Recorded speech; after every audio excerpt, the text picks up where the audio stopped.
lo que hace el establecimiento público es hacer una supervisión al contrato de concesión que opera 4 aeropuertos más, no solamente el Olaya desde el año 2008. No se encarga de administrar terminales aéreas, por lo tanto no tiene experiencia en este sentido. Cuando hice el derecho de petición, una de las preguntas fue exactamente a qué se dedicaba ese establecimiento público y a mí me llama la atención que enumeran un listado de 14 actividades a las que a todas prácticamente le ponen gestión social, gestión ambiental, gestión jurídica y yo la verdad no entiendo esto cómo es en la práctica. O sea, me parece que es todo un cuento muy bonito, que hacen de todo, pero que al final no terminan haciendo nada.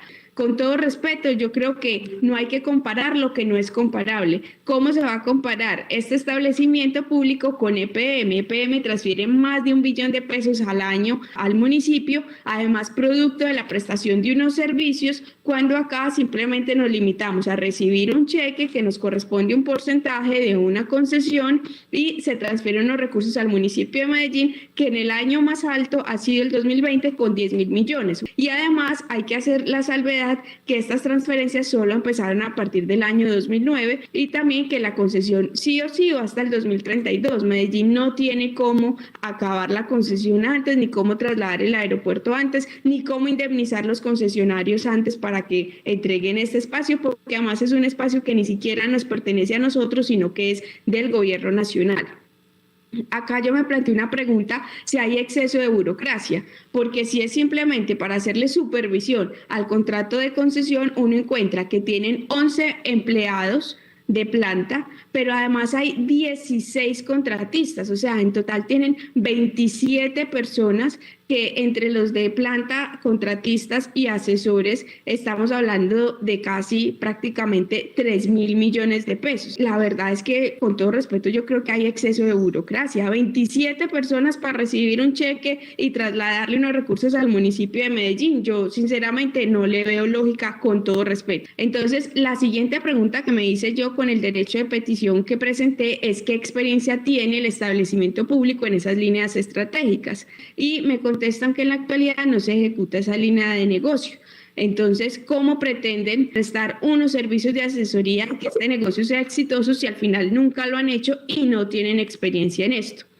La siguiente pregunta es si contaban con empleados o personal contratado con perfiles y preparación económica y de experiencia en operaciones aeronáuticas. Entonces, lo que uno encuentra es que dentro de los 11 empleados y de los 16 contratistas, pues en realidad son muy pocos los perfiles relacionados con estas actividades. ¿Cuáles son los competidores? De las 4 líneas estratégicas que se proponen, pues uno ve grandes empresas como Paín, como Airplan, entre otras, ahí les pueden ver, Aerocali, que son empresas con un músculo financiero enorme que nada tiene que ver con el establecimiento público Olaya Herrera o con la empresa industrial y comercial del Estado que se quiere crear. Y además, porque estas empresas que ustedes ven en el lado izquierdo de su pantalla son empresas que ya tienen concesionado el solomito del negocio, o sea, son los aeropuertos más rentables o los que menos pérdida generan, y resulta que lo que está falta por concesionar pues es el hueso. Entonces vamos a quedar como ese perro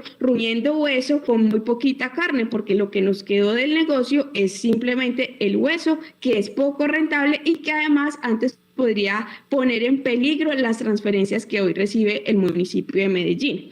Y a mí me preocupa aún más cuando uno entra a ver cómo fue que hicieron las proyecciones financieras. Para cada línea estratégica cogieron una serie de contratos que realizó la Aeronáutica Civil en cada uno de los sectores relacionados con cada línea estratégica durante el 2016 y 2020 y que de ahí asumen que automáticamente la aeronáutica les va a entregar a dedo el 10% de esos contratos y que esos serían los ingresos. Esto no es una proyección financiera seria, esto es una ilusión que no llega ni siquiera a una prefactibilidad. La línea estratégica número 2, que es consultoría, interventoría aeronáutica y aeroportuaria, me preocupa todavía más lo de aeroportuaria porque ahí sí que hay menos experiencia.